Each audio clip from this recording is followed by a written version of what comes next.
featuring Lauren Khalil. Lauren, you are not at home. Where are you? No, shocker. Where does this podcast find you? This podcast finds me in the lovely state of Texas, in Taylor, Texas, just outside of Austin, Texas. Nice. Okay. Yep. The I like fittest Austin experience kicks airport. off tomorrow. Yeah. Great airport. Nice. Lots of good Live food places. music. Yeah. Good stuff. All right. So that's this weekend, right? Saturday and Sunday? It is Friday, Saturday, Sunday. Oh, nice. All right. Cool. Well, cool. Well, man, you just don't stop. You went from Miami to Las Vegas to Miami. Oh, that's right. You did. I forgot about SHOT Show. I know. Have you been at home at all? Yes, I was home for 1.5 days. Nice. How are the dogs handling this? I'm really sad because I haven't seen the dogs because they're at my parents' house. Oh, yeah. Living their best lives. Honestly, yes, they are living their best life. They got a lot of land and snow to run in. Perfect. Nice. Perfect. All right. Well, today we're going to hear a lot from Lauren because you were on the ground for Wodapalooza. You were on site providing us with fantastic coverage, by the way. Awesome job. I didn't have a chance to watch a ton of it, so your updates were really what was keeping me updated. So that they did their they served their purpose. So well done. We talk about some of the latest things going on with the World Fitness Project. We got some open news, and so we'll get into all that. But before we get into our Wodapalooza recap, we want to thank our sponsor for today. That is Reebok. The Nano X5 is out now.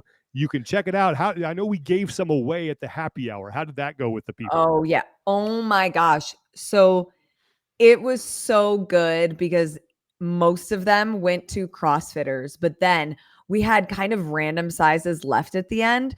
And this kind of, I'll call him like a random man that was sitting there, looked over. He's like, "Oh, are you guys giving away shoes?" I was like, "Oh yeah, we only got a couple sizes left." It happened to be his size. He has a foot spur, has never heard of CrossFit, has never done fitness, like took off the shoes he was wearing, put them on in the spot. And he was like, "Oh my God, these are so comfortable. Like I'm going to cry right now. I can't believe it. Can I really take these home?" And it was just like one of those moments you see in the movies that happened in real time. And he was a security guard at some convention. So going to be on his feet for 14-hour days. And it just was like really cool to see his genuine reaction when he got the new Nanos. That's awesome. Wow. I love that stuff. I feel like you need it. I feel like, I don't know, Hans Zimmer, like Alan Silvestri's score violin started playing in the background, Forrest Gump's like outro music was playing as he just like floated off into the sunset. Yeah. That's very serendipitous. It was a magical moment. If you don't believe that friendly security guard, the Nano X5 is the most comfortable, breathable, and stable Nano yet, whether you're training to be a champion, just getting your reps in, or perhaps working as a security guard. The Nanos keep getting better and better, so you don't want to miss out on the Nano X5. It's breathable and stable, built on a new dual response EVA foam platform, combined with a new comfort collar system. It provides 360 degrees of comfort and stability. I'm still working through my X4s. Love them. So I haven't had a chance to break the X5s in, but it's coming. It's going to happen. It's funny. It's like if you remember when the Nano 1 came out, and they were like, what did you learn? I remember the Nano 2s came out, and they're like, what did you guys learn from the Nano 1? They're like, we made him too good. Like everyone's like, I still got plenty of life in these first ones. I'm only buying the second ones because I just want an upgrade. Yeah. They've never gone back to that heat thing, have they? Like the foam molding. I like. No, I don't think they have. It was super. I thought it was cool at least. Yeah, I did too. Yeah, all right, they were great, even through the sand in Miami. Nice. Well, let's get into that. So check out the Reebok Nano X5. All right, great shoe. And thanks to the good folks at Reebok for sponsoring our Wodapalooza coverage. They've been awesome to work with. So let's talk about that, because the first thing I wanted to get into, Lauren, is because, like I said, you were there. You got a very unique perspective. You got to talk to athletes. You got to mingle with the fans. You really got a complete and total picture of the entire event. So let's start from the fan perspective, or just the experience itself. What was it like in the new venue? Oh my gosh. Okay. I love this venue. It and you were both at SoCal. It feels the same. Your feet are in the sand. I liked the format of how they had the stages. At Bayfront, I'm very challenged when it comes to directions and figuring out where things are and how to get to them. Like you guys know, I am blind, just following the herd. So the fact that each stage here was just the first one and then the second one right next to it, like you just walk a straight line. It's very easy to get from one stage to the next. So as a spectator, as a fan, as media, as athletes, it was really simple to learn quickly where the stages were and what everything was. And again, just being right on the beach where the ocean was. I mean, you had people who don't do CrossFit up against the fence watching, like, what's going on in there? Like, what are you guys doing? So that's always cool. And it was high energy, exactly what you want to be from a competition, especially as like the unofficial kickoff to the year. So the vibes, the energy, Vendor Village was great. Even though it was cold, I'll take cold over like the wind and the rain that we had the previous year. So I would say that like this year was a major upgrade, especially from last year. Yeah, I got off the phone with one Marston T. Sawyers earlier today, and Is that really his middle initial? I believe so, actually. Yeah, Okay. Yeah, because I at think work we used to tell everybody that T was always just the middle initial that we gave everybody. So. exactly. No, it started out Oh, as a joke, okay. and he was like, "How'd you know?" And I was like, "Wait, what?" It's real. Yeah, but yeah, no, he had really good things to say about the venue in particular, just like the location where it was at. He thought it was an upgrade Yeah. over Bayfront Park after having been there so many years, and he said the same thing. Like, yeah, the cold, but it was manageable. Like once you got over the cold, like everything else, especially like on Saturday as the sun came out, it was really sweet. And we got to see like the plus side to that venue in particular. And Marston's a good guy to like vibe check, him and Yeah. Julian. Julian actually has a tattoo that says running on vibes. So he's the official vibe guy. Yeah, that's how you know it's good from him. There you go. Yeah. So, I know one thing that they used to have some difficulties with in the old venue was seating, people getting in, kind of being crowded in certain areas. Did it seem like there was enough space for everybody? Like everybody who paid for a ticket got in, everybody was able to see fine. It definitely was better than years past. There were some times, and I think it was just some things you don't know until you get there, and you can't figure out what those pain points are until you see things in live action. And I think one of the things that they can grow or work on is figuring out like where is the designated media space versus where are the spectators, because if they weren't in the stands, they were down. And it was like, God bless the community, because a couple times I was like, hey, do you mind if I squeeze in here to get a quick shot? Everybody that I asked had let me, which was great. Yeah. But logistically, it got a little hairy at times. But overall, I would say a major improvement from previous years. Good. All right. Well, what about now? Let's talk about the athlete experience. Because I know you spoke to a lot of them. You spent a lot of time hanging around them. What did they have to say about the new change? They loved it. I honestly, like, I hadn't heard any negative feedback about the venue. It seems like people were really on board with the feeling and the layout. And again, yeah, like besides the cold, that's really the only negative feedback that I heard. And I mean, Mother Nature, you can't control. But yeah, and like just the way that the athlete village was, they were able to interact with people like right at the like where they would come in and out. So if I remember correctly, at Bayfront, the athlete village area was way more secluded, where you really like there was no room or space to interact with the athletes as they like went in and went out. With here, there was like a security guard standing at the end, but if you wanted to get like a photo or an autograph, you could wait right there at the gate to see them going in, which I do think is cool for fans and spectators to, be able to even just like say hi as they're moving in and out. And I mean, when I was with the daughters, gosh, I think I was standing there for almost 20 minutes before I actually got that interview, just because, I mean, if you're in the CrossFit space, you know about them, and now they're all on a team together. Like the fan base that they have is just so widespread that, I mean, they need their own security guard just to follow the three of them throughout the weekend. I'm surprised they didn't just like golf cart them around like you usually do with the VIPs, so you don't have to stop. But okay, so let's Now, Tommy, this is where Tommy and I can, I think, probably add some perspectives, because the viewer experience, I think, was not what, look, it wasn't what I think it should be for an event that is of that size. Now, that's tough for me to say because I know a lot of people who are working on it and they're friends, and I like them. But yeah, I was not. Wodapalooza is such a cool event. Always has been such a cool event with a fantastic atmosphere, a great vibe, to use that word again. That I think there's. And Tommy, you always said this to me because I'd never been there. It's like you don't know until you go, like, what it's really like. And then I finally went. I mean, man, you were underselling this. Mm-hmm. And that whole experience needs to be communicated somehow to the viewing audience at home. And it's just wasn't. I mean, plus there were some technical difficulties and things that were going on. But it's good to know that the on-site experience is still what it is, because it's still, I think, one of the, like, pound for pound, one of the best just live experience events out there.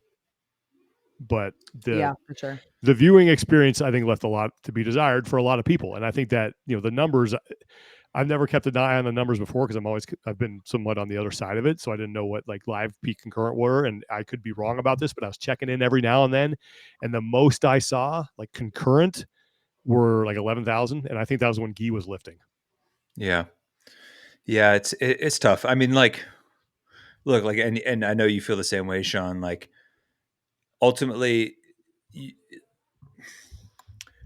what the end result was in terms of how the stream looked, how the production looked, how the production was technically, doesn't mean that the people there working on it didn't work hard. Oh, I'm sure they did. Right? I'm sure they were up all night. No one slept. They were like, that's usually how it goes. And that's when it's going well.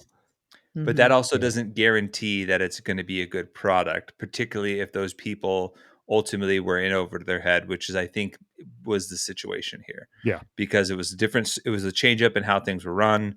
And ultimately, like I'll be honest, like the first day, and I've given this feedback already to people who have reached out for it. Like the first day was almost unwatchable.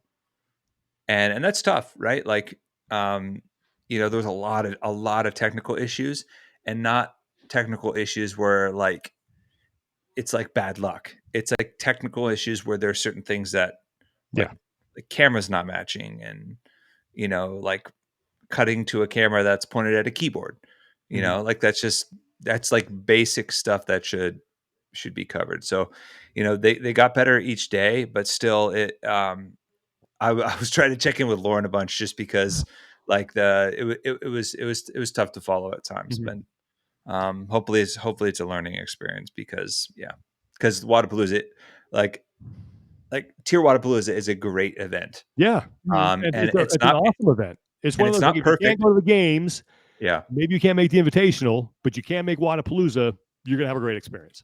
It's not perfect, right? There are people who have gripes on the athlete side, on the spectator side, and stuff, and those are all valid. Events at that size go fast and break stuff all the time, but it's that, hopefully that's something that improves in the future for sure, because there were some really cool moments that, like, you wanted to catch, and there's some really cool stuff that happened on the competition that, like, deserved to have eyeballs on it wherever you're watching from as a fan. So, well, that's a great segue, because to me, the two biggest storylines out of that, Lucy Campbell, which was phenomenal. I mean, if you know anything about what she's been through, Tommy and I previewed that competition a little bit. Her name, I don't think, came up as someone as we expected to be on the podium. And James Sprague. And you and I, Tommy, talked about him. Is that I think he has the most to gain here, because he can prove, or not prove, but at least maybe silence a little bit the talk of, you only won the games because of everything that happened and people weren't trying their hardest. Now this at least helps blunt that a little bit, because he had a fantastic performance and he beat a really talented field. But I want to start with Lucy, because what I love about that is that I think if you had surveyed all the women there who were competing, and if you would ask them, okay, other than yourself, who do you want to win this competition? I will bet a very large sum of money that Lucy Campbell would have been the name that people would come up with. And to know what she's gone through just to get back to this point, and then has that win under her belt, love it. Yeah, I thought that was story of the weekend. Well, and even just like up until the moment of not knowing if she had done enough in that last event and was it going to be her or Laura. And there were some, as Tommy calls it, back of the napkin math that was going on that wasn't, it probably was more like my math, so inaccurate. And there were, and there was chirps of, oh, like Laura did enough, and I think somebody even communicated that with her a little too early. But then like the shock on Lucy's face watching her reaction in real time, because she didn't know either, was just one of the coolest things, because it's like, yeah, I'm sure that she wanted those results, but did she actually believe that they were realistic? And then for all of that to happen, I think was just such a cool storyline. Yeah. It also goes to prove that, like, you know, how important, making the most of second chances are, and what can happen, what, like, the beautiful things that can happen when people get those opportunities, right? I mean, Lucy was worried that she would never get to compete again over a wrist her injury. Doctor told her that she wouldn't before she got a second opinion. Over a wrist injury that where even just talking about it, the wrist injury, like, doesn't line up in your head. You're like, this shouldn't be what takes you out, right? Yeah.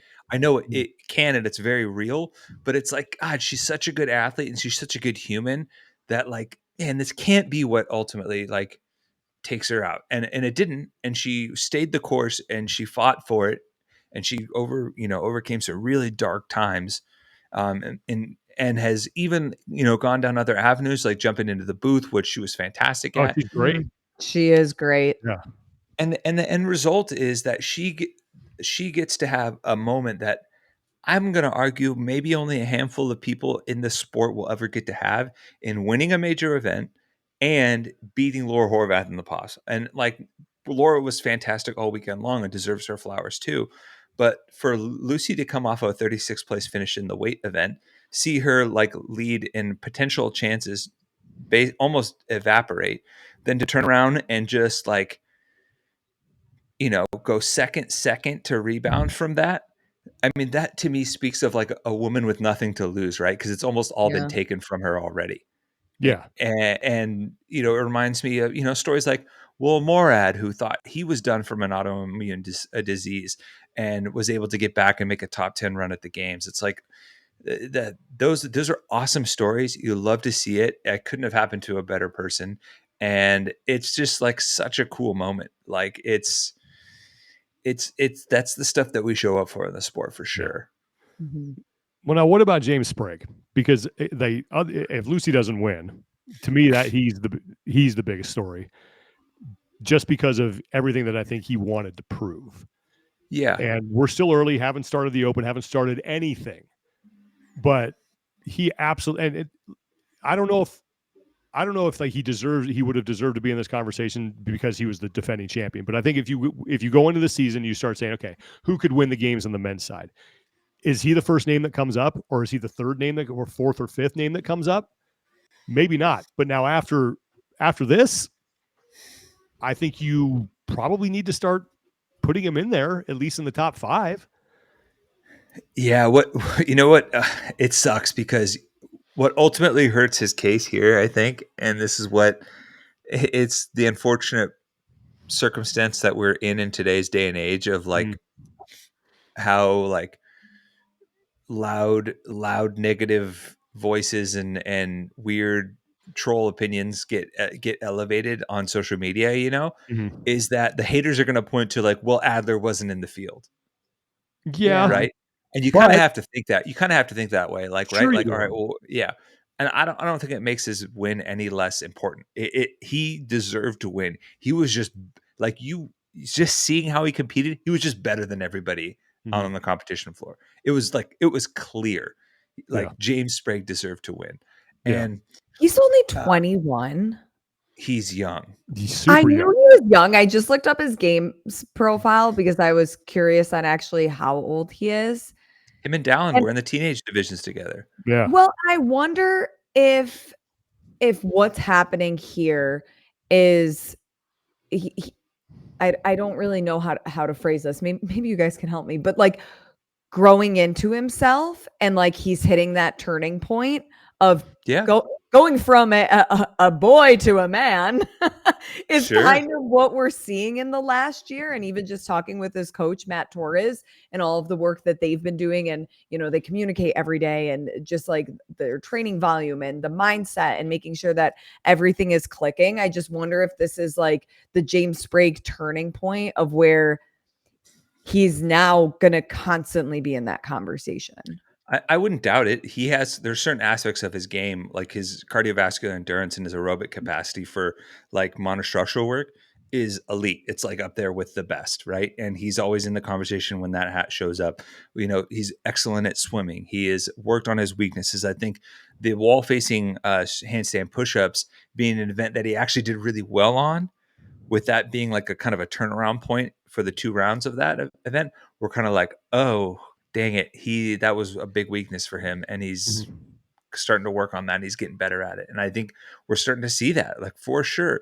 He's at that age where literally you can just eat whatever you can, as long as you're putting in the energy, like your body's responding.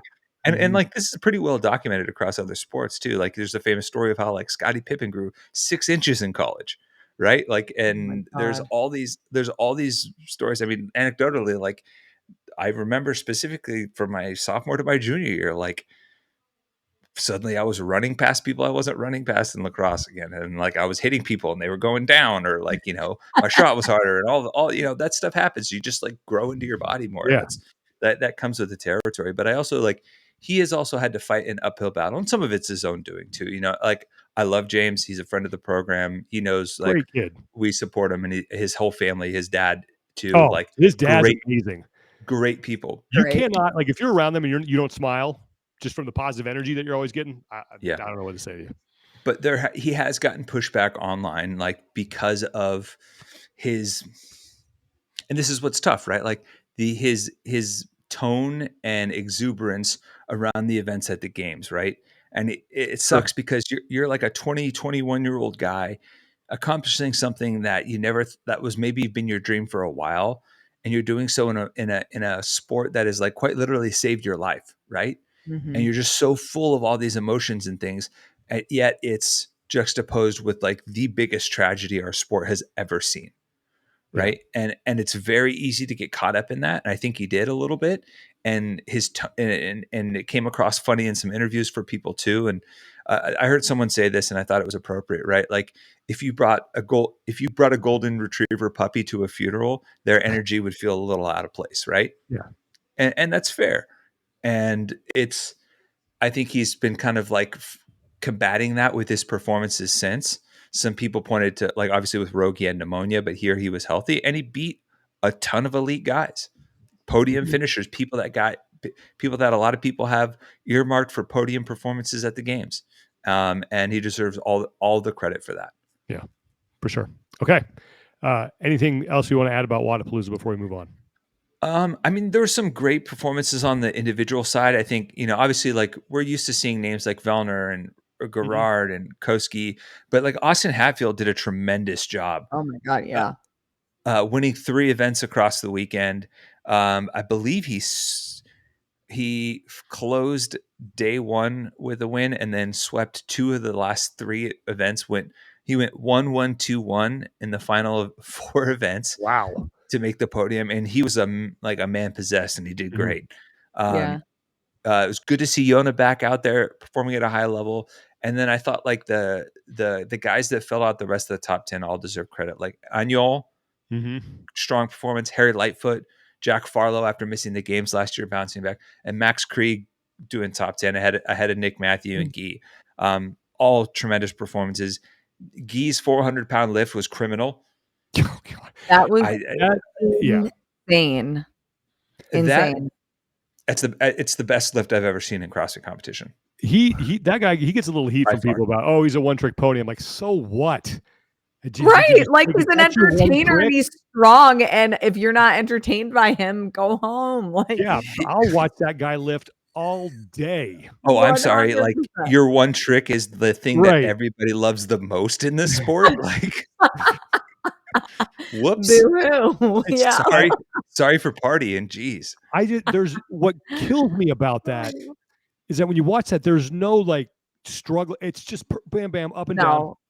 Yeah, and it's like, how much more could his body actually do before you would see like his form or technique break down the way ours do when we get have you heavy? ever seen that from him? I cannot. No, I've never seen like him have like one elbow lock out before the other. No, Or I've seen right. nothing. The dog taking a poop, you have like that one. Like that. Yeah.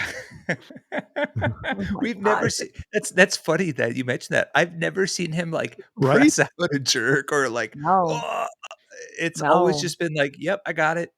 Yeah. I'm good.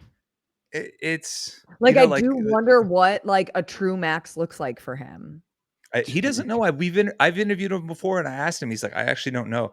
I just lift whatever is required of me to win, and that happens. But it's like it's like the Hulk, right? He doesn't have a power limit. Just the angrier he gets, the more powerful he gets.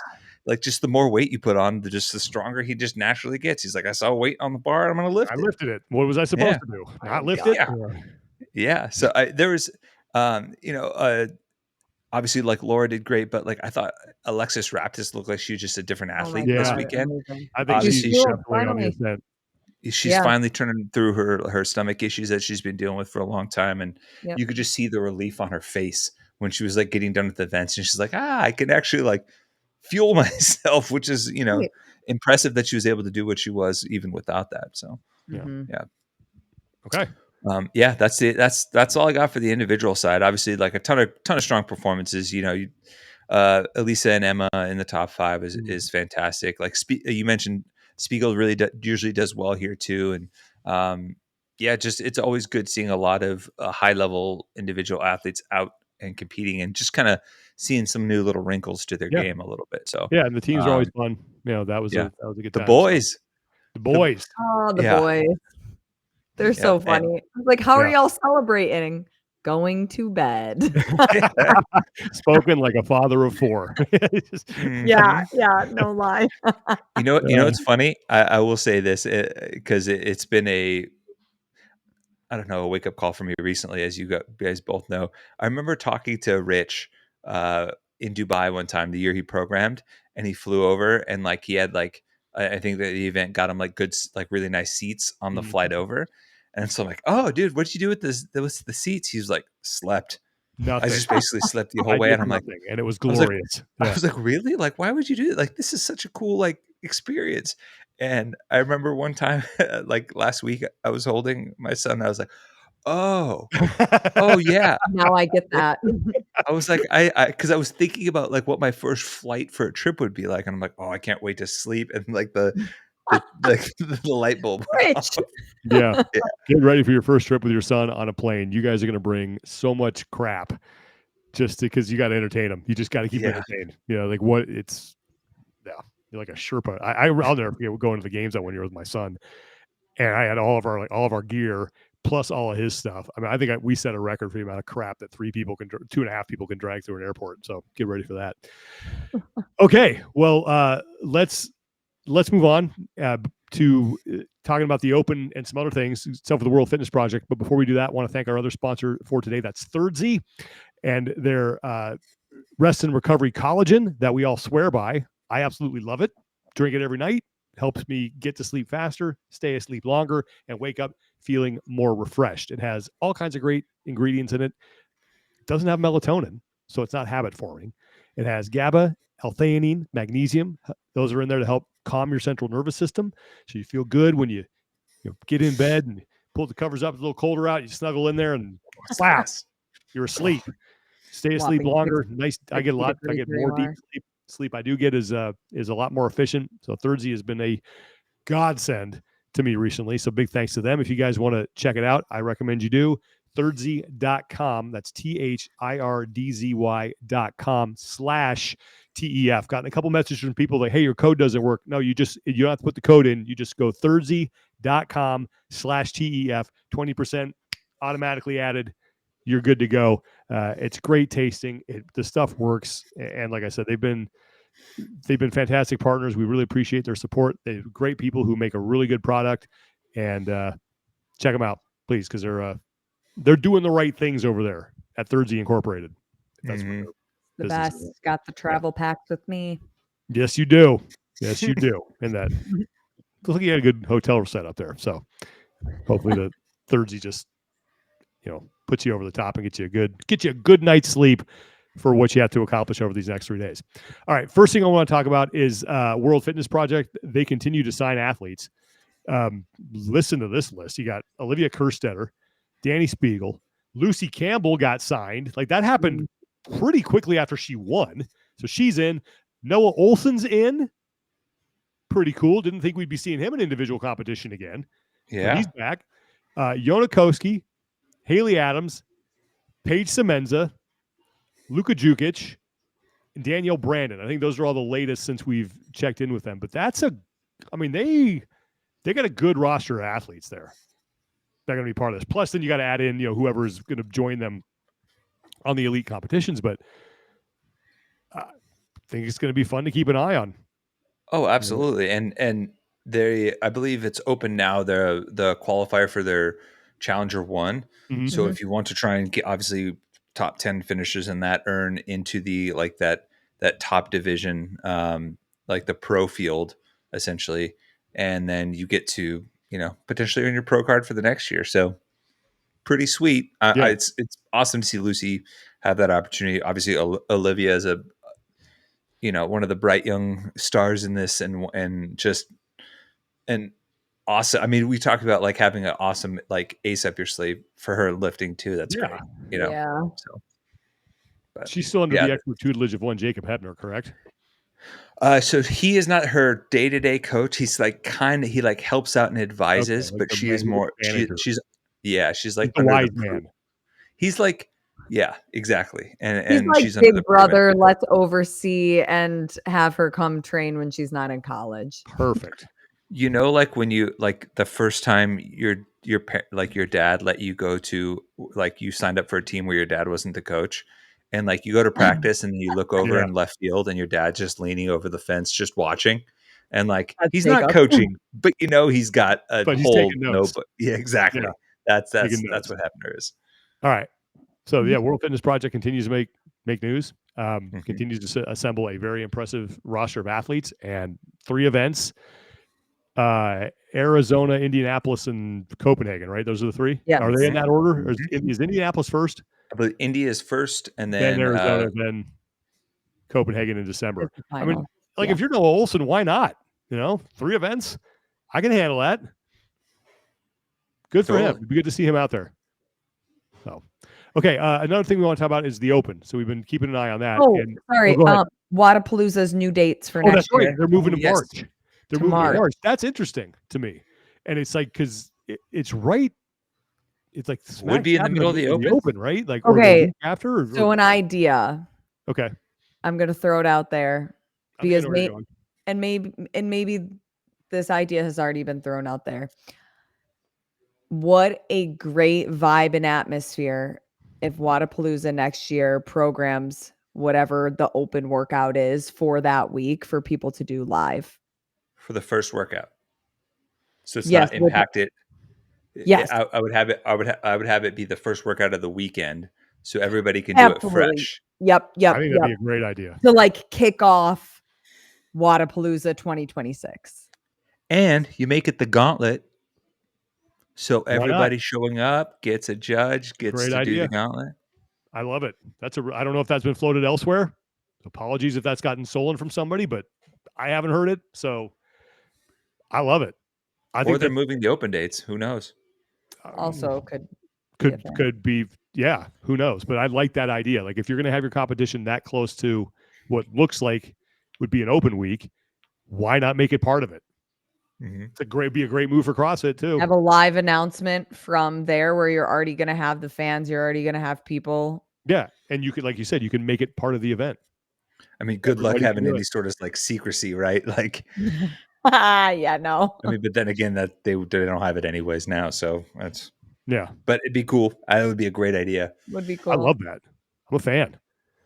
Me too. Okay. Let's, thank you for bringing that up, Lauren. I totally had whiffed on that. I even had it written down. Okay, let's go to. I'm looking it up so we can throw it up on screen. So I'm vamping here a little bit.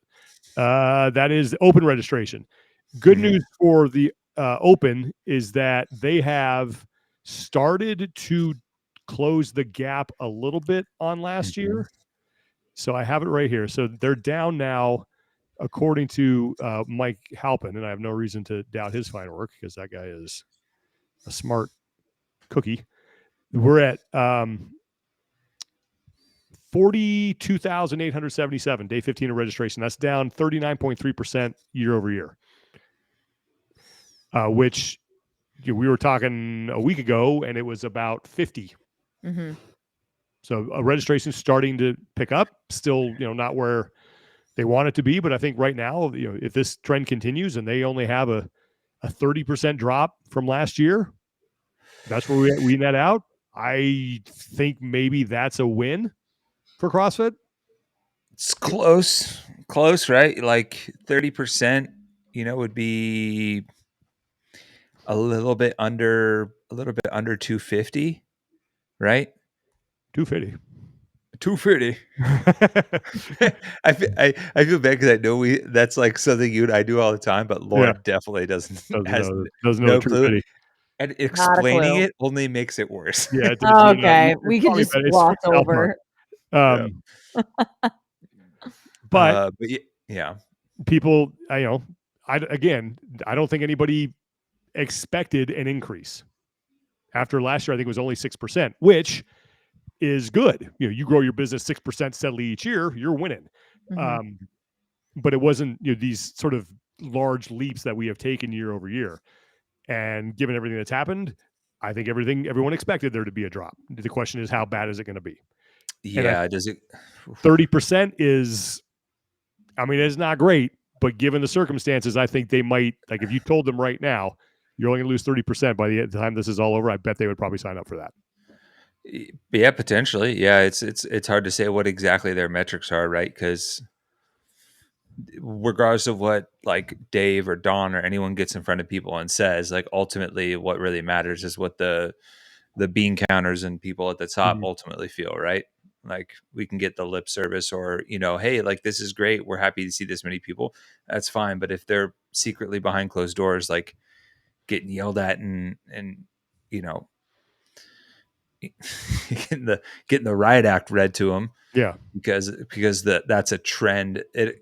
It also, like, all right, if it's down 30% this year, then does that spell another dip next year? What does that look like? Yeah, who knows? And I maintain this. I think CrossFit would be very happy if someone else kind of emerged and ran this competition side of things, because it'd be a gigantic expense and headache off of their plates, and they could just focus purely on affiliates and the life, what has always been the lifeblood of CrossFit. I mean, we said that even when we were there, like affiliates are the lifeblood. It was all about driving people into affiliates to help, not only create revenue, but also more fans, more participation in the open, and all that. And like, and I was to say, and if CrossFit is unwilling or able to do that with the sport in a way that supports that anymore, then let someone else do it.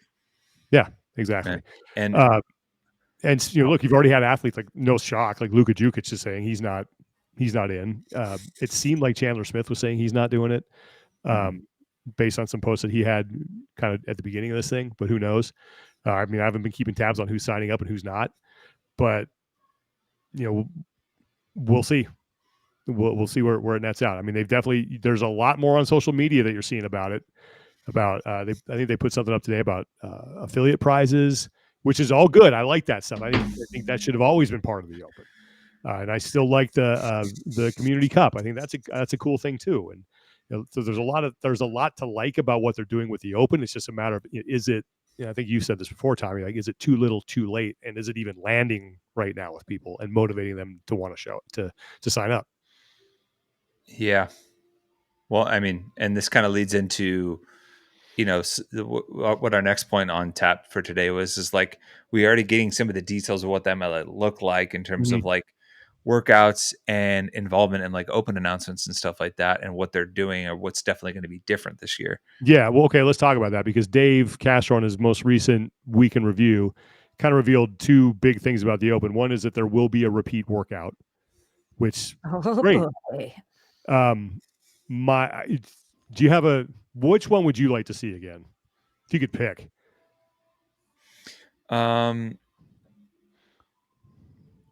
Let's see. What is it? 15-3? Which one was that?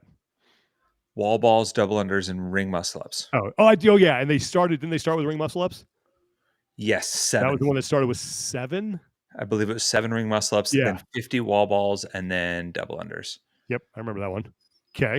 That's one of my favorites. It's also selfishly as a photo of me, Heber, a bunch of guys doing it back in the gym back in the day, and that's just like one of my fond Open memories. And yeah, I remember that because that was the first time I ever did muscle ups.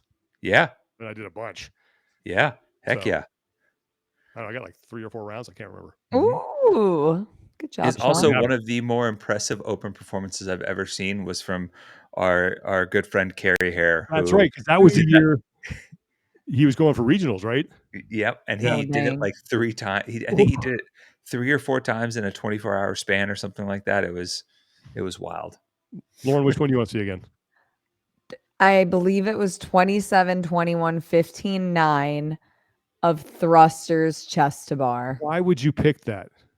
I like thrusters. Yeah. And when I did that one, I had to do my chest to bar as singles because I couldn't figure out how to do them any other way.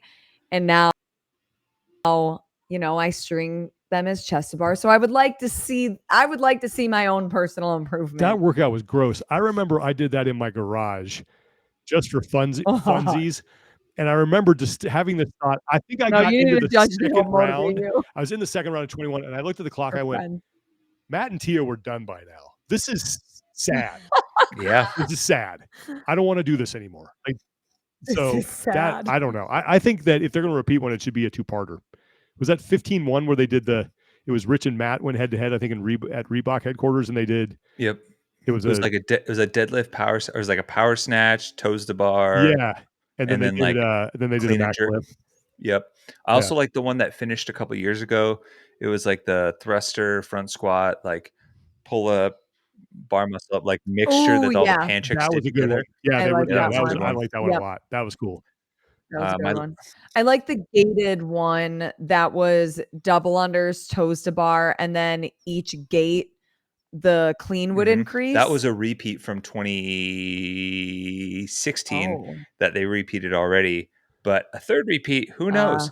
People won't guess it the third time. Yeah. No, the one I would love is what was the chipper that they did? And we did it at the Air Force Base. And I think Sarah Sigmund's daughter was there. Remember that one? It was like 55 of a bunch of stuff, I think. Yep. I think it was rowing and it was the 55 chipper. It was rowing, wall balls, deadlifts, and handstand push-ups. I think handstand push-ups were in there. Yeah. You judged me for that one, I think. Probably. I'm pretty sure you judged me for a lot of Open workouts. You have. So judgy. I always do well. Sean's a good judge. He's like the right amount of hey, you got this, or this is your time. Like I always, Tommy we always communicate like, all right, where do you want to be at a certain time? And I'm always like giving him updates. I'm like, okay, you got 2 minutes. Not that he can't see the clock, but I just feel like as a judge, moral support. No, but that's a good judge. That's a good judge. Yeah. Okay. So that we know that's going to happen. I just think because there's only 3 weeks, like do one that's got 2 in it. Like it's a yeah. And then the other thing he said is that he's not going to be involved. And I just think that's regardless of Dave is a polarizing figure right now. I get it. Putting all that aside, I think he should be. The Open announcements are not the same without Dave. He is in that setting. And again, put all the peripheral stuff aside just for a second here. He's the villain that everybody loves to hate. He's the guy that comes out there and makes the announcement. No one has that style of speaking for an announcement. Yeah. Like that it's quirky as it is. It makes it. I know maybe he just doesn't want to be it. He wants to give the spotlight to somebody else. That's fine. But I just feel like it just does not feel the same without Dave Castro as the guy who Yeah, but Yes. one could argue he's more polarizing now than he ever has been. Oh, there's no question. Given the details that came out Yes. about how he handled stuff at the games. And that could be part of the calculus too. It's like I'm just Yeah. going to take a back seat, and I totally understand that. But all things, I just like, I don't know. It just does. It seems weird when he's not there. Again, we've had those before where Dave takes a back seat. It just doesn't. Yeah. I don't know why, but it just doesn't seem like it's the same. It's like, wait, the handwriting on this is legible. Yeah. This isn't right. Yeah. We don't need an announcement. We can read the board. I don't know if we'll still get the clues. They said that, like, he mentioned something about like sending in an audition video for affiliates to do it. See, now that's strange to me. Now I don't know if it's affiliates or people. Like if they're looking for hosts, if they're actually looking for a space. Because I've been told off the record where I know at least one of them is going to be.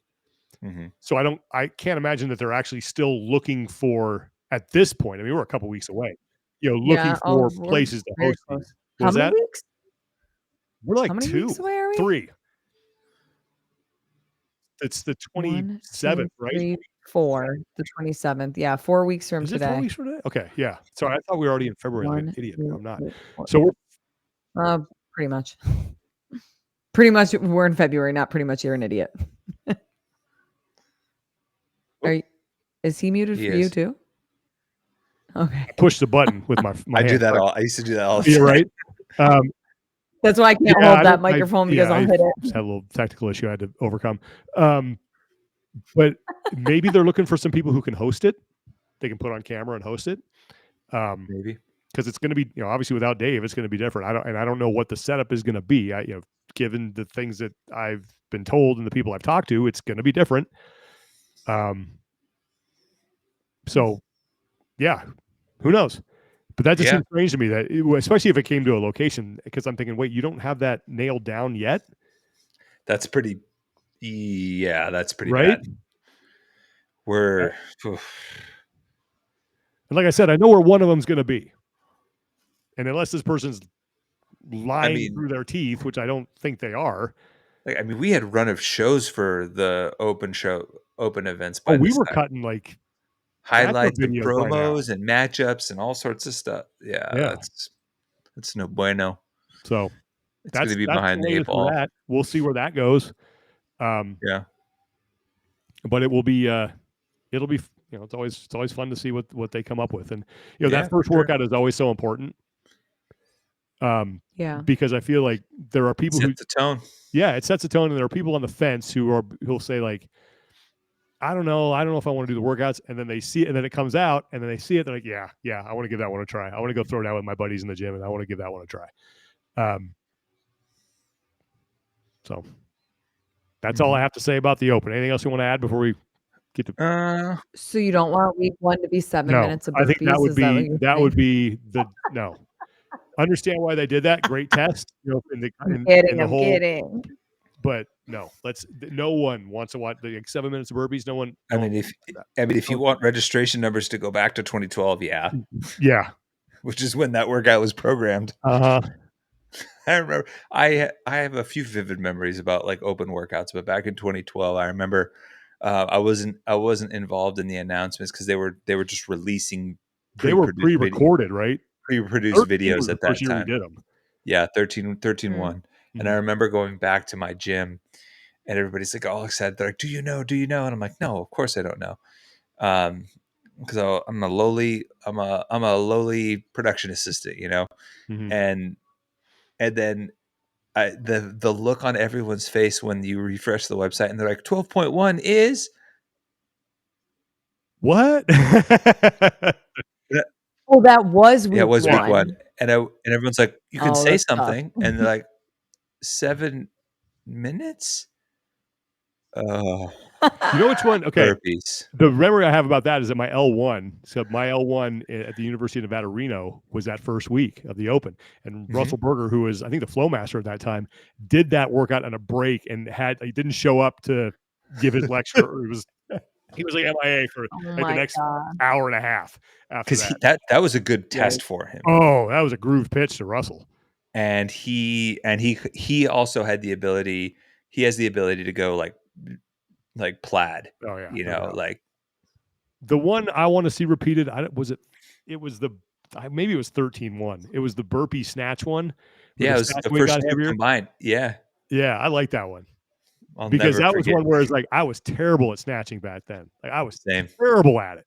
And now I'm like, same. okay, I'm a lot older, but I still think I'm better at snatching than I was, you know. I actually did a Yeah. couple. I've done a couple old workouts on my old open workouts from NC Fit programming. It's been Mhm. fun to kind of go back and see. Haven't fallen off too much, you know. Hell yeah. Staring 51 in the face here in a week, so I'm like, you know, still Mhm. not haven't lost too much. Damn. Not as good as That's I once awesome. was, but I'm good once, I guess. So, Yeah. all Go right. Keith. Anything else before we get to PRs and no reps? Um. Tip of the cap to Kelsey Keel, who pretty much announced that she's kind of stepping away from competition. She said she's hanging him up for now. Hasn't she been doing bobsled stuff? I think so. No, that Oh, was just just like like a okay. one Yeah, thing. yeah. But she got Yeah. engaged. Congrats. Congratulations, Kelp. She's planning her Yeah, wedding. planning her wedding and different phase of life. But she's just such a good human all around, Good and people, like even though she's an yeah, Eagles and fan. yep. You know, nobody's perfect, right? Yeah. Sorry, Tim Paulson. But yeah, so she basically, said that last year was her like all in year and obviously didn't end the way she wanted to, but Mhm. yeah, she'll be Good missed for for her. sure. All right. Okay, PRs, no reps. Oh, do we have any Okay. community support to get to? Or so? Do we have any more? Oh, we do have, and let me find it. You got one? Let me. Okay. It's just an update on some of the fire stuff Okay, for that sure. we've Yeah. had in the past. Let me find it.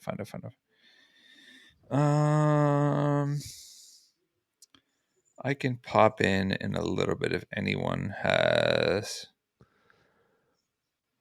Dang it. It got buried. Where is it? I have it marked somewhere. But we had the one that was Malibu. I think it was CrossFit Malibu. Yes. That's the one. It, Yeah. it was an update from that. Yeah. Okay. Crap. Of course, I'm not going to find it now. All right, we'll look up CrossFit Malibu online. They're doing a cool fundraiser. And if you guys know of anything down there as they start to kind of climb out of this and start to rebuild, let us know because we definitely want to help as many members of the community that we possibly can down there. Just happy to get the word out on whatever and help however we can.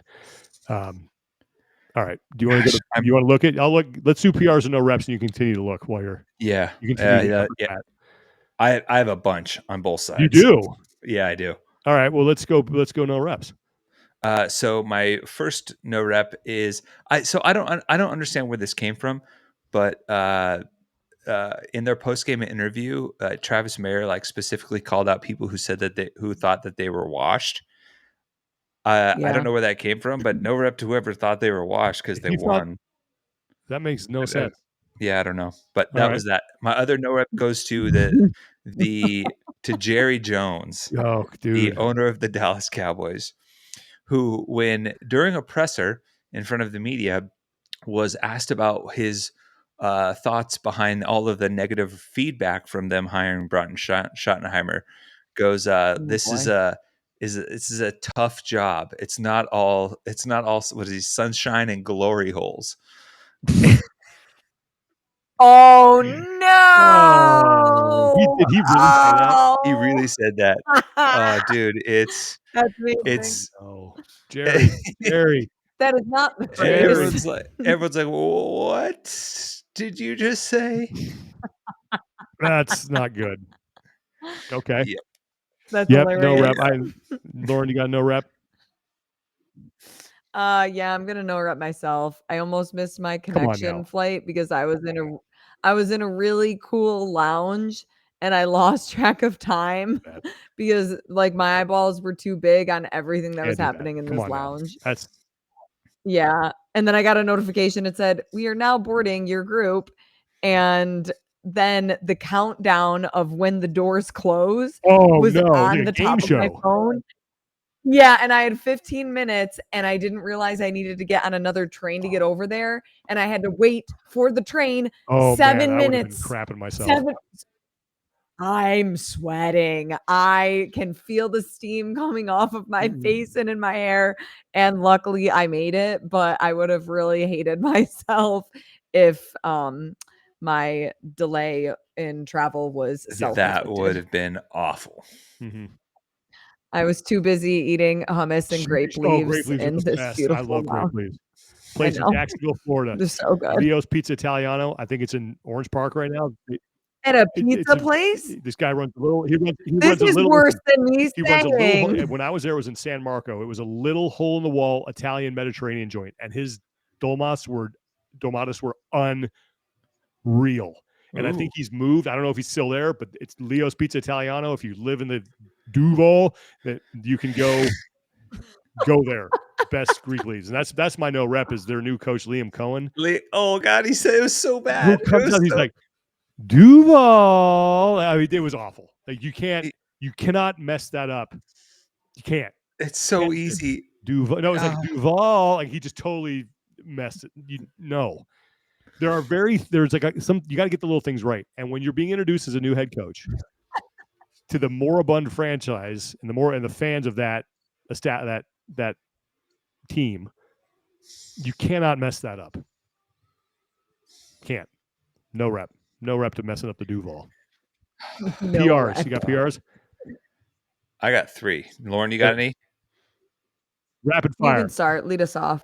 All right. So Jane Cloward, aka Grandma Dallin Pepper. So Dallin Pepper's grandma. Gets a PR. She knitted those little octopuses for my son. Nice. She had someone from the family call me up to the rafters at the games to give me those. They say Pepper on it. But then she followed up with me on social media. She hit me up on social, asked if she could send me one that had his name sewn knitted into it. And so I was like, you don't have to. Like, that is very sweet. She goes, oh, please, please. And so she sent it. And then she also sent it along with it. She knitted him a blanket. Damn. A beautiful blanket that had little snowflakes on it. And she basically said, like, this will be the only snow he gets in California. And it has. Oh my God. She even has her own little tag that she sews onto it. It says, like, this blanket was made with love from Grandma Cloward. So Dallin Pepper, excellent family. Grandma, you have a thank you. That's amazing. A thank you note and a photo on the way. All right. Lauren. I'm just gonna PR the change of venue at Wodapalooza. I think it was a good step. I think it's a move in the right direction. And like we said, the energy was high. The spectators, community, athletes, everybody was great. Awesome. So, which reminds me, Haley Adams PR singing the national anthem. Yes, dude. How about that? Big PR. Like there is no way. Beautiful voice. And before she got on the floor to compete. 4 years ago, that would have even happened with her. I mean, right? No. That's amazing. Good for her. It takes some cojones to get in front of people and sing when that's not your profession or something that you even do like regularly. Mm-hmm. Second of all, the fact, like you said, Sean, that she still had energy to compete. I know how much it takes out of me just to do one round of Creed karaoke, over at Castaways in Santa Cruz on a Friday night. But I get done with arms wide open and I can barely walk straight. Damn. Yeah, I got to sit down. That's a huge PR to her for sure. And then Barkley Dale, our good friend who launched Apollo Perform, his website and database that has been a long time coming, and he is one of the best people in the space. Just an awesome dude all around, and I know a lot of work went into that for sure. Cool. I'm gonna PR James Sprague. Yeah. Good job, James. Had a lot great to prove. person. Went out there and did it. Yeah. Silence the haters. PR. And then also and then there's like a sub PR to our good friend Charlie Doobie, who turned 40 earlier this week. So yes, producer Big 4-0 worked a lot on, and still does in the CrossFit space on live events. So okay, that's going to do it for this episode. Thanks to Reebok for being a great partner in our coverage of Wodapalooza. Check out the Nano X5, available now. And also thanks to Thirdsy. You can go to thirdsy.com/TEF and get 20% off their rest and recovery collagen. Lauren, good luck this weekend in Texas. Where can people find coverage of that on your Instagram and on the events Instagram? Yep, my Instagram and the Fitness Experience Instagram. Any big name athletes that we're going to be seeing there? Or? Yes, but truthfully, I haven't really looked at the roster yet because I kind of live hour to hour. Good stuff. So check in All right, tomorrow. well, enjoy that. Travel safely on your way back, and hopefully you'll get some downtime after that. We'll be back next week with all the latest going on as we barrel towards the 2025 Worldwide Open. For Tommy Marquez and Lauren Khalil, I'm Sean Woodland. Take care of each other. Be better. We will talk to you guys next time. Like a kiss at the start of a first date. If it's good, I don't want to wait. When the feeling's right, I'm taking